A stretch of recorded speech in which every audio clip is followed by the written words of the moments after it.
And we're live. It is Tuesday, the 30th day of September, the year of our Lord 2025. It is 8 o'clock a.m. and something magical happened this morning. I accidentally hit the go live button a moment early. I didn't realize I was hitting it, and it was 7:59 when I was hitting it. But one of the things you may not know about, I don't know if Riverside counts down from 5 for you if you're sitting in the Greek chorus, but when you are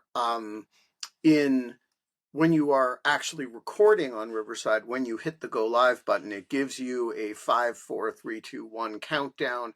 And at the very moment that it got to the end, you're live, the clock struck 8 o'clock. And so this was accidentally the most perfectly timed, as though by a machine, or maybe my hand was guided by the divine will, the invisible hand of Adam Smith or God or whatever. It hit at exactly the right moment. And John Hawkinson, don't be, I sit here, my clock for starting Dog Shirt TV is the little digital display up at the top of my Apple screen, upper right. No, it doesn't have a second hand. I could set it to show me the seconds, but I don't. And so don't try to deprive the hand of God of his majesty this morning. The sun is not shining. It is gray and gross in Washington, D.C. It is, however, International Podcast Day. And for those who, I want to particularly welcome those who are listening to this by podcast today on International Podcast Day. You are all great Americans, or great whatever you may be. And I want to take this opportunity of International Podcast Day to discuss the problem of podcast nomenclature, a pet peeve. I do not like it when people call podcasts pods. Friend of the pod, or so-and-so is coming on the pod. I don't like that. Pod is something that, the body snatchers send down to develop your body double so that they can replace you. Podcast is something that is something that you listen to that may be about music or history or the news, or but is somebody's basically radio show. Similarly, don't use the word blog to mean blog post. You're not writing a blog about blah, blah, blah, unless you're writing it regularly. When did blog post become like an extra syllable that is too weighty for us? We have to get rid of it. I read a blog the other day about blah, blah, blah. No, you didn't. You read a blog post about blah, blah, blah, blah, blah. So I'm just saying, on this International Podcast Day, let us please, folks, restore the proper usage of words related to podcasts. We've got to get rid of the word pod. We are not the pod people unless you're spending time in pod hotels in Japan. We should be using the proper terminology for International Podcast Day. Today on International Podcast Day, we have a very important subject that we're discussing. Anna Bauer is going to join us, and we're going to talk about her quest over the last few couple weeks, week and a half, to find the best Jimmy Kimmel jokes in the New York comedy scene. And she has, Anna gets on these jags, and you can't get her off of them. So you got to ride with her on this. Um, and um, we're going to hear what which comedy clubs, which comedians had the best Jimmy Kimmel jokes, and what the comedians thought of Anna's project. So that's going to start whenever Anna shows up, except that, of course, Anna is running late because she's Anna Bauer. So, until then, uh, the sun is not shining, but the birds are chirping. It is going to be a great frickin' day, and you are watching. Oh, and it is shutdown day, by the way, so we can take bets on whether the Democrats are going to cave and the government will stay open, or whether there's going to be a shutdown, and if so, how long it will be. So, and of course, Frank, when Anna shows up, you can ask her what's up with Witoad. Um, that's all coming. Until then, look, the phones are open as they always are. It's going to be a great fucking day, and you are watching Dog Shirt TV, and it is a goddamn revolution in morning television. And one of the revolutionary features, of which there are many, is that sometimes I decide that because Anna is coming on to talk about the uh, the comedy club scene, I will put on the dog shirt that I would wear if I were ever going to give a comedy set. Here it is. This strikes me as the appropriate dog shirt for if I were ever going to go and do, a stand-up set, which I'm never going to do. But, one of the things about having a dog shirt show is that you have to pick the appropriate dog shirt for the occasion. And this dog shirt, when I thought of like, okay, if I were going to make jokes about Jimmy Kimmel in public, which dog shirt would I wear? And the answer was this one. And another one of the revolutionary features, as you know, is that sometimes my guests, particularly when they're named Anna Bauer, show up late, and I get a cheerful note a few minutes before airtime that says I'm running late, and I respond something like, "Of course you are." And then I have to vamp um, uh, for an unknown amount of time. And one of the things about monologuing, so monologuing is actually hard if you're doing it, without notes and you're just talking. One of the things about monologuing is you learn that, how to mentally map out a 3-minute monologue or a 7-minute monologue, or I can mentally map out a 20-minute monologue. But when you have to map out a monologue of unknown length, that is really hard because you don't know which tangents should I go off on. For example, should I go off on the tangent about the difficulty of monologues of unknown length?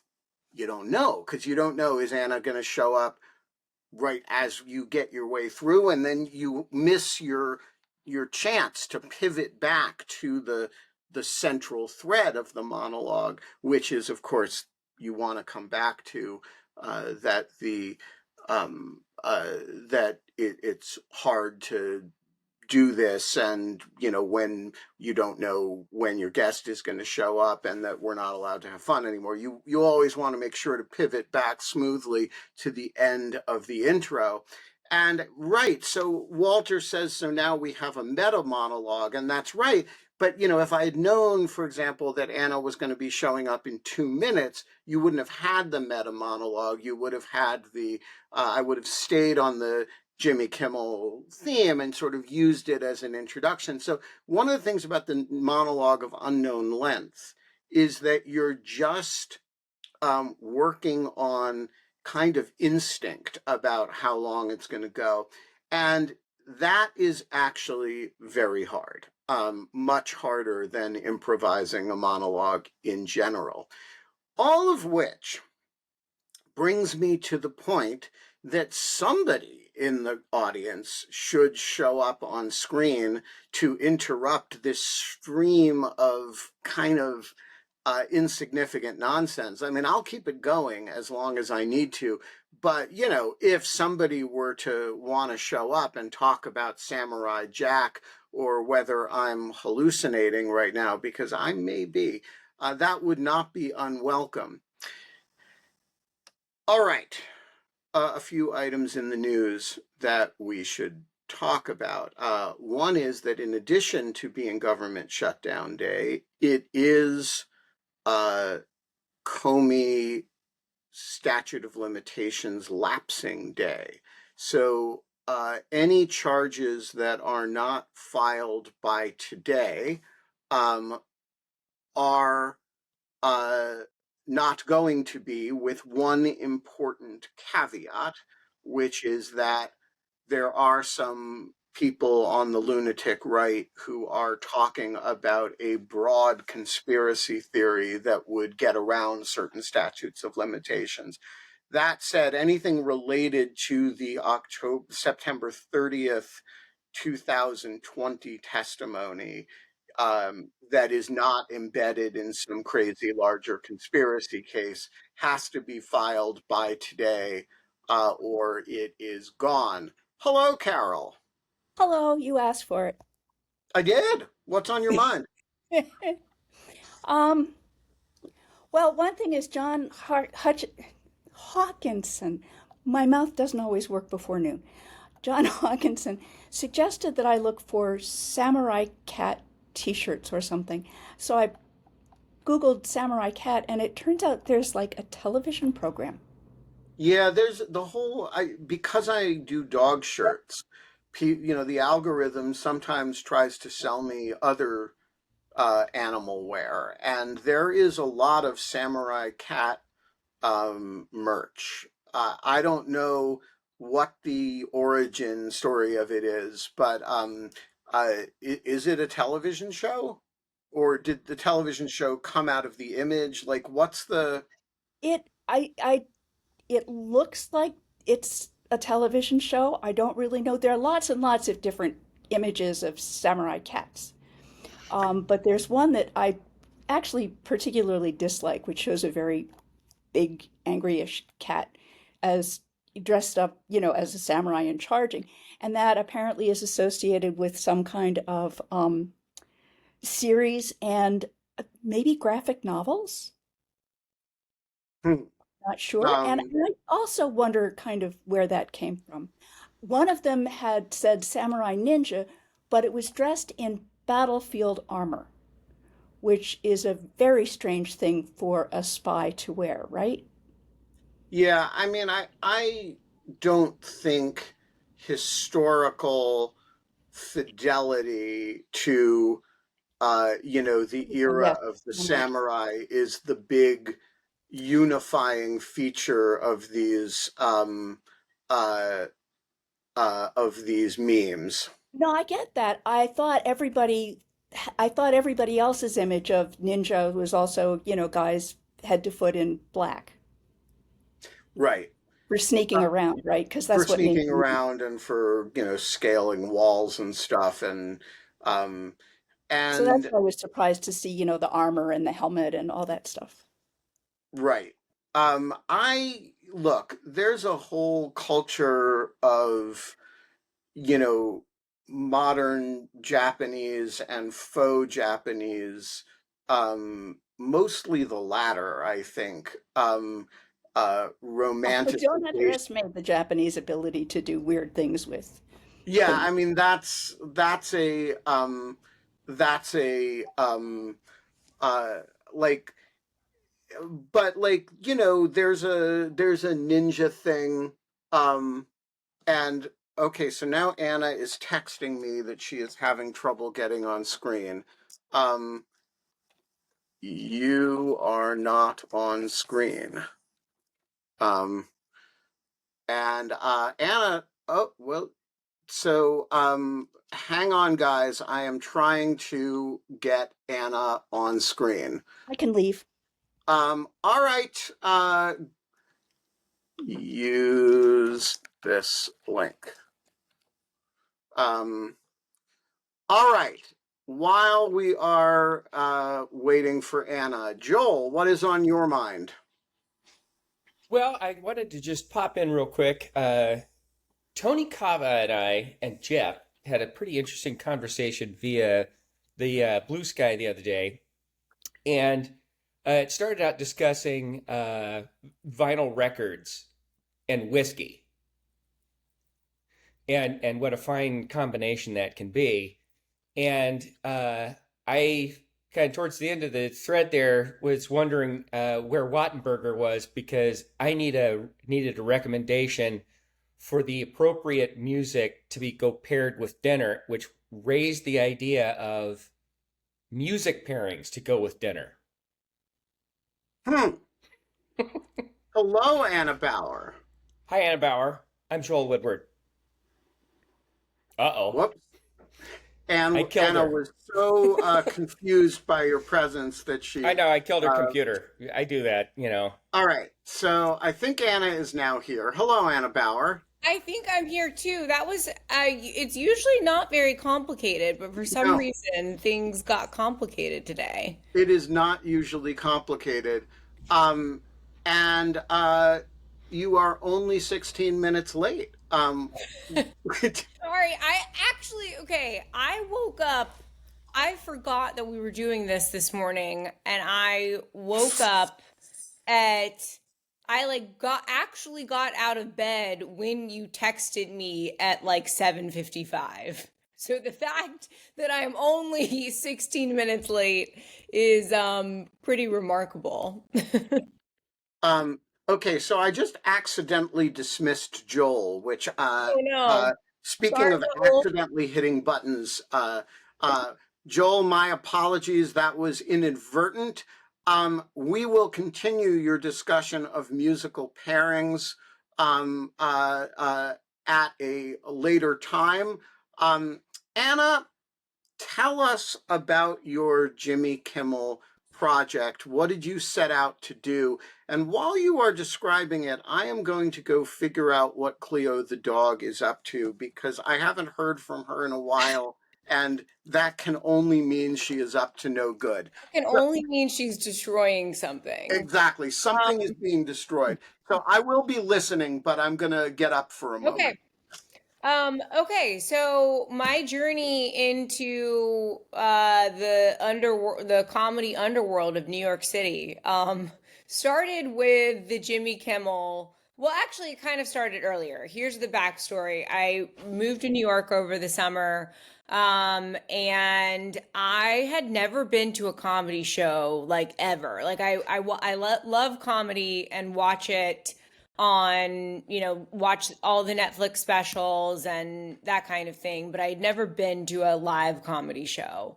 So I started going to the Comedy Cellar and various comedy clubs in New York just to like figure it out and see like what the deal is.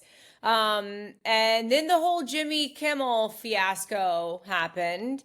And it seemed to me like there it was a time in comedy when something like the Jimmy Kimmel thing would have happened and comics would have material about it, like they'd be the people who'd be doing comedy that's kind of about the fact that there's this famous comedian who's being censored and who there'd be First Amendment jokes, there'd be all kinds of stuff. So I was like, okay, someone out there is at the comedy clubs, they're going to be doing Jimmy Kimmel jokes, and it's my job, obviously, to go to all the comedy clubs and figure out what the jokes are and see who has the best ones. So I went to at least 3 comedy clubs the week, different ones in New York, the week that all the Jimmy Kimmel stuff was at its at its pitch. And we're here today to talk about it and to discuss what I saw All and right.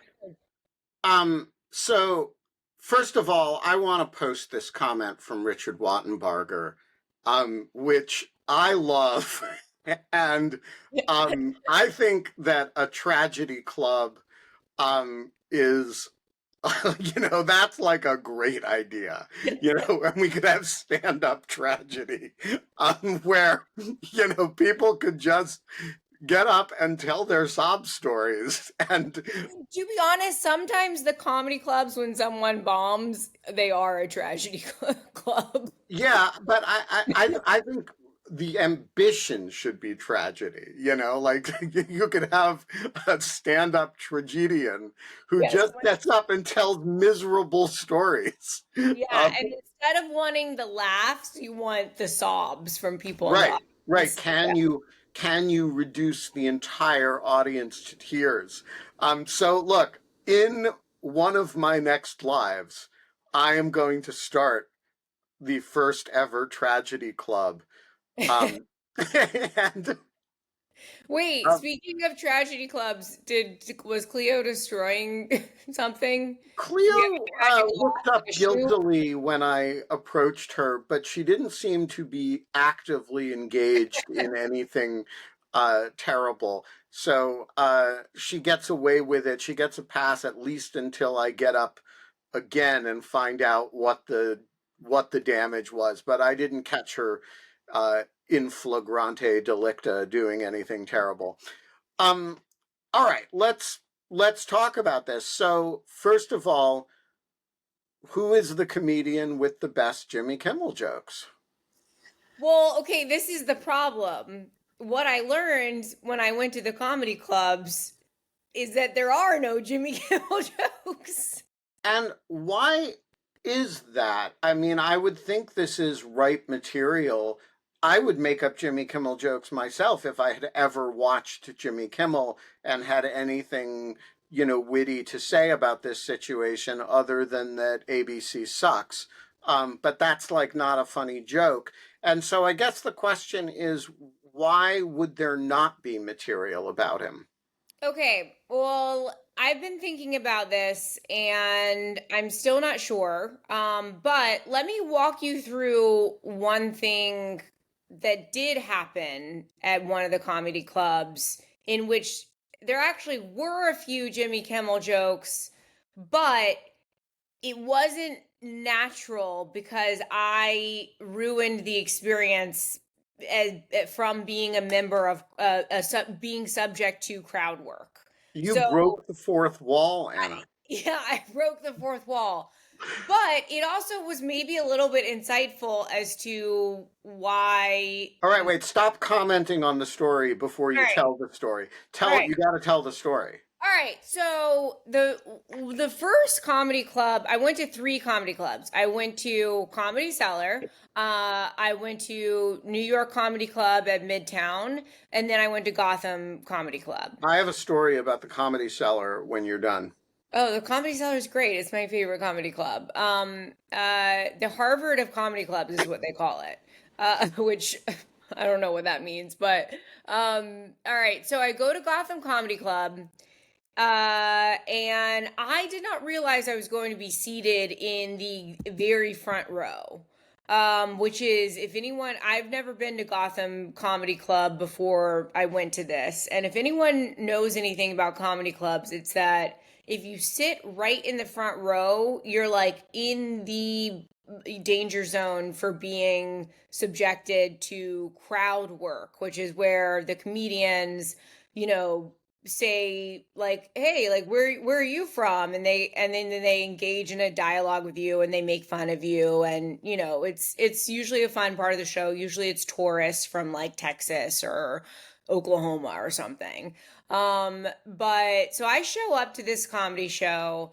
I unfortunately am seated in the very front row, and there's not a whole lot of people there on this night. It was like a 6 o'clock on a weeknight, I think. So it wasn't like the most, filled to the brim comedy show that there's ever been.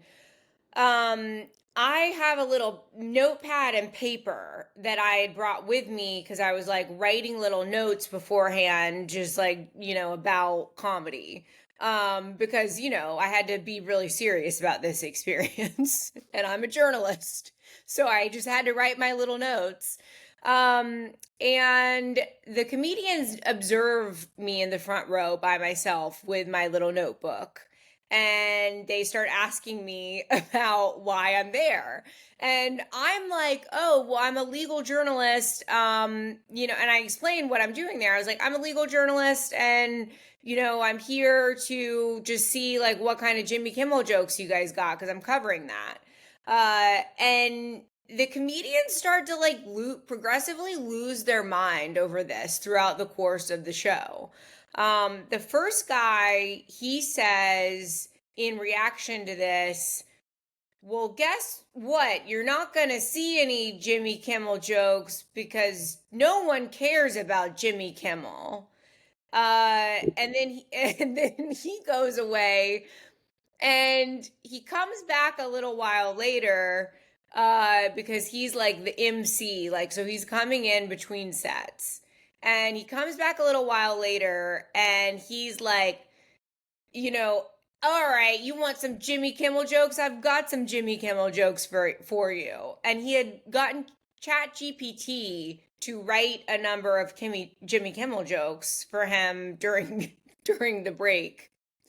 And so he reads the Jimmy Kimmel jokes from ChatGPT, and they were all of some variety of like Jimmy Kimmel sucks. Like the one that he read that I remember specifically that I think was like maybe the funniest of them was like ABC canceling Jimmy Kimmel is like Disney firing Mickey if Mickey had been coasting for 7 years. I mean, it's kind of mean. Um, Right, can I just say that both ChatGPT and the comedians here are missing the point of right. the That's the Jimmy whole Kimmel joke, which is right, like the situation is not that comedians don't respect Jimmy Kimmel. right, The situation is that, you know, ABC got jawboned into suspending him. right. And so then, and I'll get to that in a second. Let me tell you one more thing that is to this point. There was another comedian who kind of started talking about the Jimmy Kimmel stuff after she learned that I was there for the Jimmy Kimmel jokes. And she goes on a like long kind of monologue about, like, she gets someone else in the crowd to say, how many viewers does Jimmy Kimmel have? And the guy's like 7 million or whatever. And she's like, basically goes on this monologue where she's like, there are so many other things happening in this world. Like, why don't you write about something that actually matters, but like not Jimmy Kimmel, because Jimmy Kimmel doesn't really affect more than like 7 million people. Like, so go write about things that really matter. Like, that was the kind of under the upshot of what she was saying. And I'm sitting there like, this is so strange, because these are the people who were supposed to be like, like it just seems like there was a time in comedy when you would have comedians who would be out there like they'd be making the First Amendment points, not like Jimmy, like it wouldn't matter if they thought Jimmy Kimmel sucks. Do you know what I mean? But it seems like the kind of like theme is just that they didn't get it, and they thought that Jimmy Kimmel jokes aren't important because they don't like Jimmy Kimmel as a comedian. Like, that's the kind of like gist of what I got, but who knows? And then the final guy, I will say, this was the most like kind of proactive moment that any of them had is that the final guy did his whole set with no Jimmy Kimmel jokes, and then at the very end he goes, "Free Jimmy Kimmel," and then he walked away. All right, John Hawkinson, do you have a Jimmy Kimmel joke? It's only Kimmy Jimble for me, no. But I do have some questions and thoughts for Anna. Maybe in reverse order. Anna, were any of these comedians making otherwise topical jokes? Yeah, so well, right. Okay, so this is the other thing.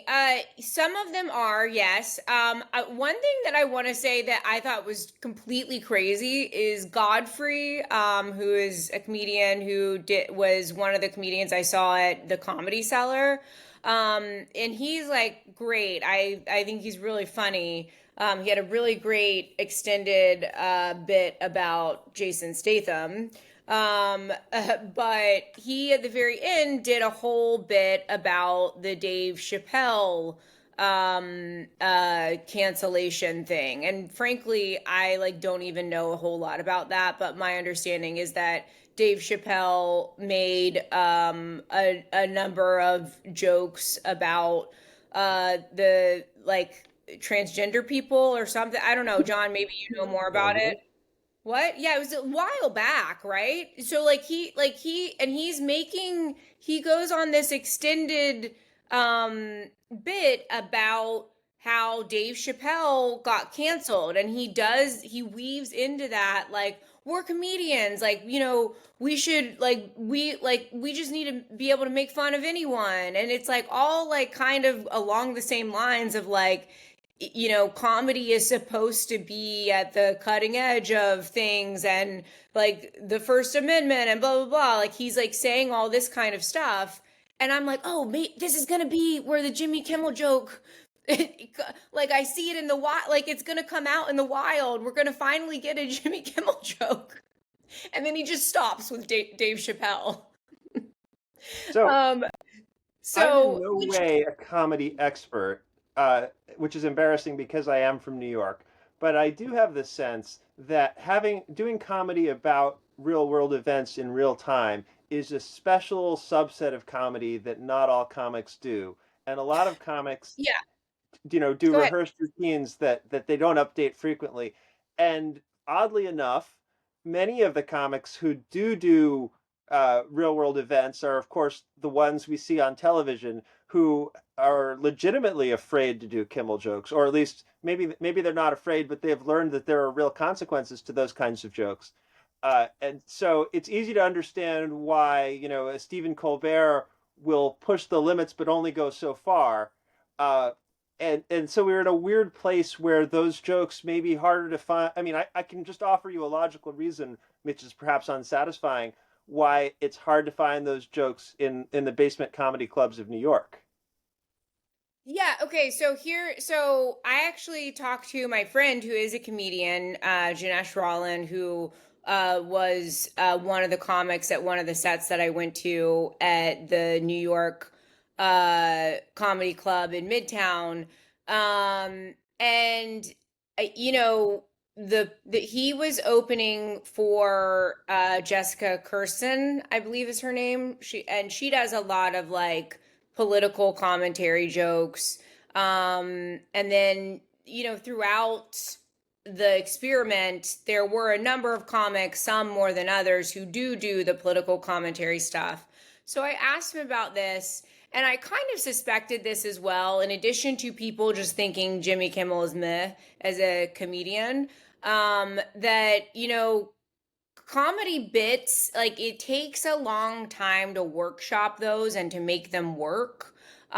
You have like new joke night often at comedy clubs where the comedians are trying out new material, because it's a time for them to be a little bit more kind of experimental with their jokes.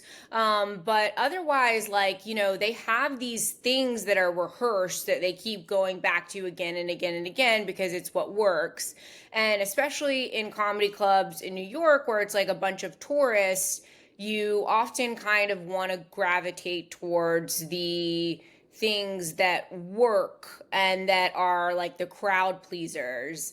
But my friend Janesh, when I asked him about this, he was like, honestly, like making the kind of political commentary jokes that you would want to make about the Jimmy Kimmel thing takes a while to do and to workshop, and a lot of, and it has to be really nuanced and like finessed, and a lot of comedians who are out there in the comedy clubs these days aren't like aren't good or skilled enough, like, or don't have the time to, you know, do that in a like within a week.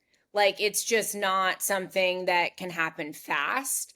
So, you know, it might be the kind of thing where like a few weeks from now there might be more Jimmy Kimmel jokes, but it's not the kind of thing that the topical stuff is like what most comedians are good at or able to do. I also think that Richard's point in the chat of, the late night comedians have a team of writers, and you know some of them are probably assigned to work off the news, um, and so the support structures.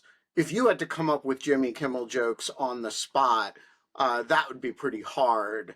But if you're Jimmy Kimmel or David Letterman or, uh, you know, Conan O'Brien or whatever, you've got a whole staff working for you on that. And that's, I think that helps enable it. So, can I just say one more thing, which is that a lot of these are comedians are established comedians, but not like there will be moments when you get people, you know, who are surprise guests at the comedy clubs who are like the big names. But like a lot of these comedians are like, they're like working comics who are not, you know, like super famous, super rich, and they want to still have the partnership deals of like, you know, getting a special and not risking, you know, network fury if they're out there, you know, making a bunch of jokes about the Jimmy Kimmel situation. And so that could be one possible extra pressure point as to why. Well, any comedian who wants to test out Jimmy Kimmel material is welcome to get up at 7:40 in the morning and clear your throat and come on Dog Shirt TV. Jimmy Kimmel joke test lab. um, um, but here's the thing: the joke can't be about how Jimmy Kimmel sucks or has been coasting for 7 years. That's not interesting. I know it's interesting if you're a comedian, because then the question is, do we hate Jimmy Kimmel anyway? But that's kind of like, it doesn't matter if Jim Comey gets indicted by Donald Trump because I hate Jim Comey for some other reason. And that's like, I wouldn't, that's a dumb argument about Jim Comey, and it's a dumb argument about John Bolton, and it's a dumb argument about Jimmy Kimmel. But if you are a comedian out there who has like good material about Brendan Carr and Donald Trump and Jimmy Kimmel and ABC, you are hereby invited to present it. We will be your test lab. And that's come just hit us up. You all know Anna Bauer because she lurks in comedy clubs now. So just let her know that you want to come on and try a thing with us, and we will set up an arrangement for you. Anna, should I tell you my story about the comedy club and my engagement at the comedy club? Your story At the about Comedy Cellar. you did a set at the Comedy Cellar? Well, sort of, not quite, but kind of. Ben, tell us your story. All right, so the Comedy Cellar is owned by a guy named Noam Dworman, who I can't figure him out. He seems to not like comedy very much. And That's like classic Lauren Michaels. Like, you know, he seems like a guy who never laughs, but well, you know, Dworman like, is kind of like he's a contrarian. He doesn't like lefty orthodoxies, and I can't remember the forum, but he picked an argument with me once about um, whether about whether the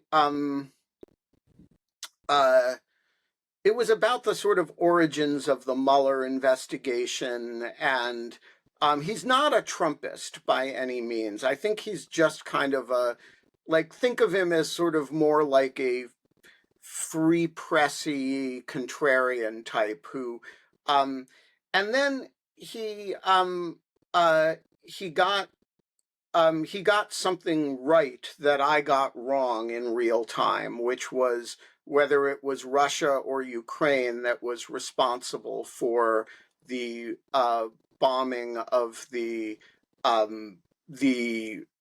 Nord Stream 2 pipeline. And I had originally assumed that it was a kind of Russian false flag or effort to deprive Europe of natural gas.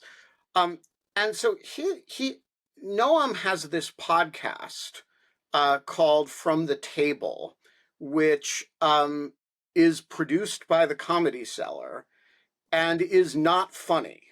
And it's like decidedly not funny. It's like intentionally. What's the concept of the The podcast? concept is that Noam Dworman sits around and he seems to rope his staff into it too. Because when I was on it, there was this woman who's like, I don't know, I couldn't tell what she was doing there. She kind of she helps run the Comedy Cellar. And whenever I would ask a befuddled question like, sorry, like, why is the Comedy Cellar interested in this? She would say something like, oh, he really doesn't like comedy. Or he fashions himself as not a comedian. And so it's a very weird. Here, I'll share a link to it. This is the episode that I did, and they invited me on, and I assumed when this was in my least responsive to email phase. And I was ignoring a whole lot of media requests. And so they chased me for a long time before I finally was like, sure. I think it wasn't that I was ghosting them. I just hadn't noticed that they'd sent me serial notes. And so I finally said, sure, I'd be happy to go on. But I had no idea what it was. And I sort of assumed it was like a comedian show. But it turns out he's the guy who owns the Comedy Cellar. And it's not funny, and and he just grills you about stuff that he either disagrees with in your writings or thinks you may have overlooked something or you may have You on? the origins of like deficiencies and origins of the Russia investigation. And But like specifically, he was being like rude, or like he was just no, being okay? not rude at all, and I actually had a good time with it, but I was really confused. At one It's point I so was like, excuse confusing. me, what is this show? Like, um so he invited me to come to the Comedy Cellar, and as he was very gentlemanly, and I actually enjoyed it. And I have often thought about you know, saying, hey, I want to do a completely non funny set at the comedy club that will be like at the Comedy Cellar, which will be like a comedy routine that is not intended to make people laugh. Um, We are uh, learning about Ben's skills about monologues. Exactly. It'll be kind of more in the Spalding Gray tradition of monologues. Anyway, I am pro Noam Dworman. He's a weirdo, and he seems to have recruited his staff into making this podcast with him. That's just him vamping at people and then sitting around kind of befuddled by it. I love that. So I had two other things I want to get in quickly so I can get off the screen. One is it is entirely unsurprising to me that an LLM would make a joke about Jimmy Kimmel coasting for 7 years. And primarily that's because LLMs often don't know about current events. And I tend to think that's the case here. And so I think the comedian, who used ChatGPT put some effort in and it didn't work out, perhaps because they were not LLM experts, but at least they tried. LLM is a large language model, which is to say ChatGPT and friends. Sorry, chat. Um, Yeah, I mean, I think that it was funny. It was like funny the way he presented it, like being like, "You want some Jimmy Kimmel jokes? Like, here's some Chat GPT jokes," you know? So like he did a good job of like making fun of the situation. The one I still just don't understand is the one is the like monologue where it's like Jimmy Kimmel doesn't affect a lot of people, because I'm like, that's not the point. There's a broader point about the government jawboning ABC, but yeah. so Political comedy is really hard. the other thing I wanted to raise was as to Richard's point about no tragedy clubs. So when I lived in New York State, I went to school in New York City, but I didn't live there in the 80s and 90s. I think I went to what you could call a tragedy club, and that's to say, if you go to I don't know, a theater workshop or a dramatic reading. And I went to science fiction readings at a venue called Dixon Place in the Village, and they still seem to do literature stuff. And so, Anna, I would suggest you maybe go to some of their literature readings where you can sit in an audience in a dark room with a spotlight on someone sitting on a stool in the front of the room on stage doing their reading. And you know, if their fiction is about, fiction is drama, and it's not necessarily tragedian, but it's usually not comedic. Poetry club also, as Jeff suggests, or poetry clubs, but poetry is, I go for prose over poesy, but I would suggest you check out some other kinds of venues, or at least other kinds of material other than comedy, that could maybe turn out to be tragedian, because I think that's cool. Thanks, John. Yeah, I need to branch out of I think I've kind of conquered the comedy club. Like when I started not just the Jimmy Kimmel experiment, but the broader go to comedy clubs experiment, I just kind of wanted to know, what is this world like? What is the form of doing a comedy set? And I feel like I've got the gist of it now, so it is time for me to move on. Maybe. Although I do want to see if they've got any like I just maybe the thing is I just need to start watching late night TV, which is like I No, mean I I think like maybe you need to try comedy in a different venue, like maybe YouTube, somewhere. Oh, that's right. Also, Ben, I'm embarrassed to say this, but I do think South Park has checked many of your boxes, including with respect to mocking of Brendan Carr. And when when at the beginning of this year, I did watch some of the South Park episodes that were coming out, and then they kind of went down. But I think after this week, I think this week's maybe topical again in a way that makes sense. So it may be worth checking out. Anyway, au revoir. the other thing I will say that I will forgo comedy clubs for the week because I am preparing for the next big event in pop culture that happens on Friday. Does anyone know what it is? I Taylor do. Swift is not comedic.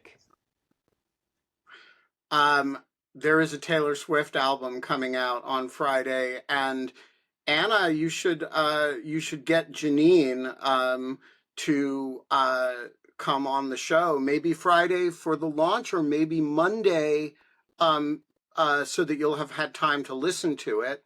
Yeah, either Um, Friday or Monday. I can't. I'm because I do plan to stay up and listen to it, but I don't know if I'll have time to digest it. all right, so maybe we should do Monday. And Holly's away this week, but she would obviously want to be part of that too. So Yeah. let's maybe plan on Monday. So guys, I have just written to Noam Dworman, and invited him to come on the show with Anna to discuss all of these matters.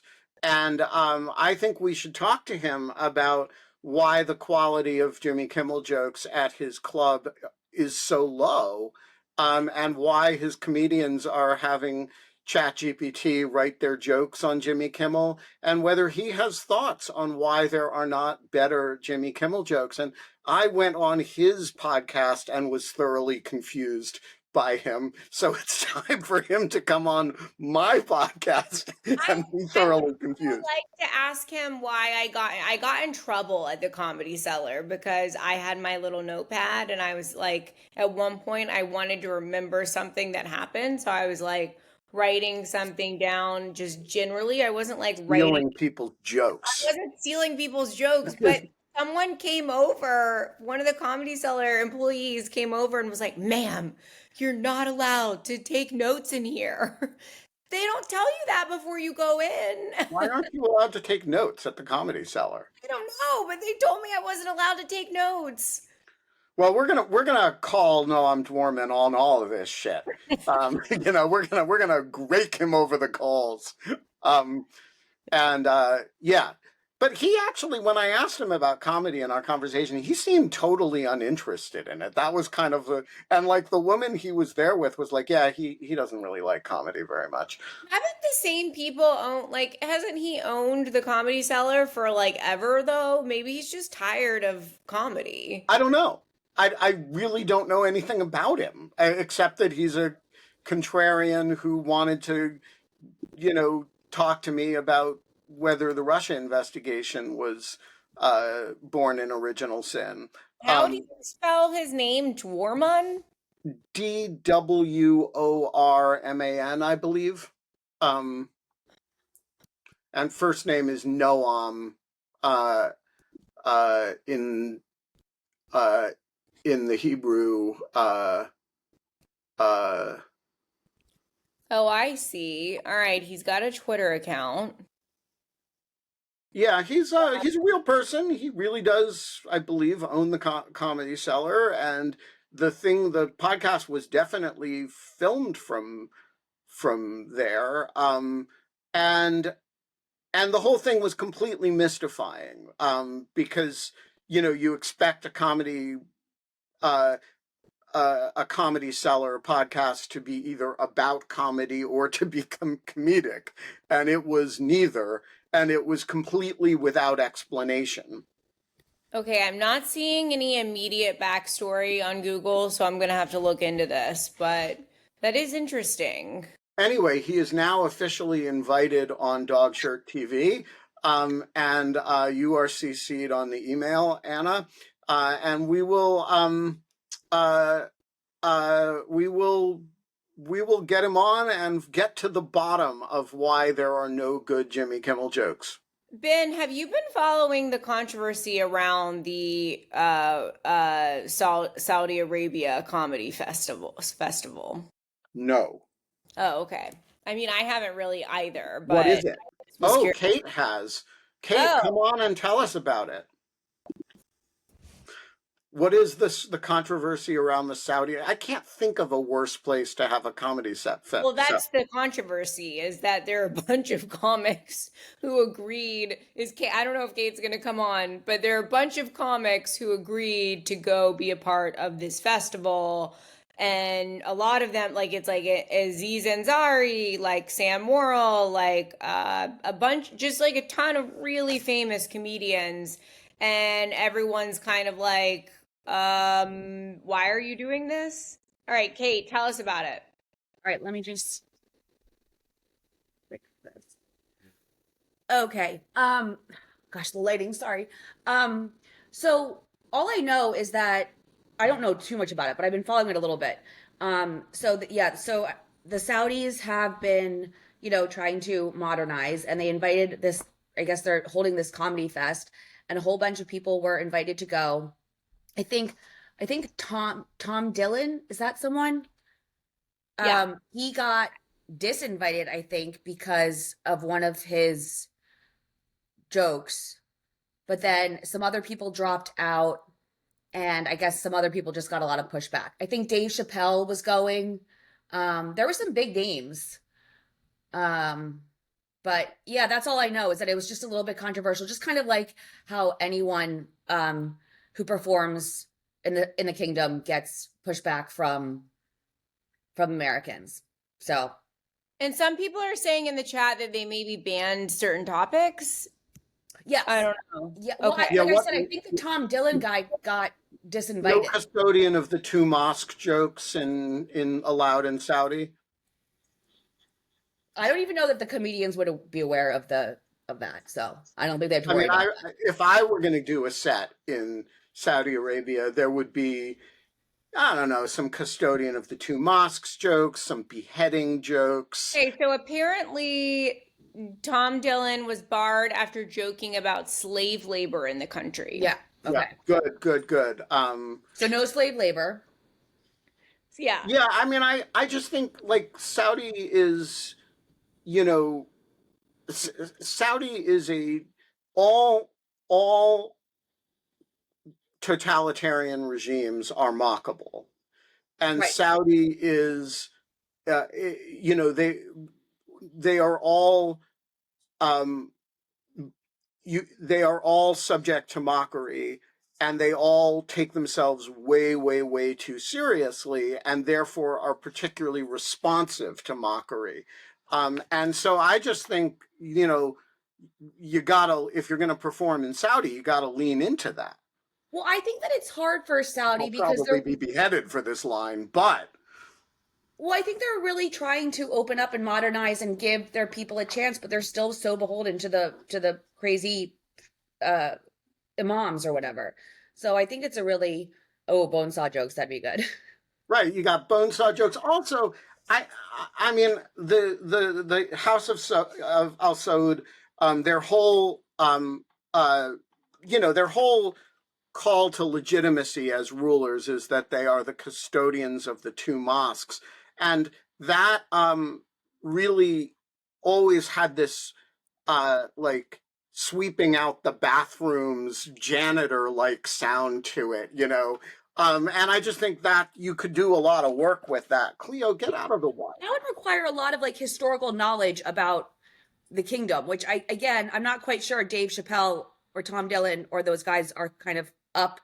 You know, sometimes you have to know the topic very well in order to joke about it, right? Also, it's like these people aren't even doing Jimmy Kimmel jokes. Like they're not.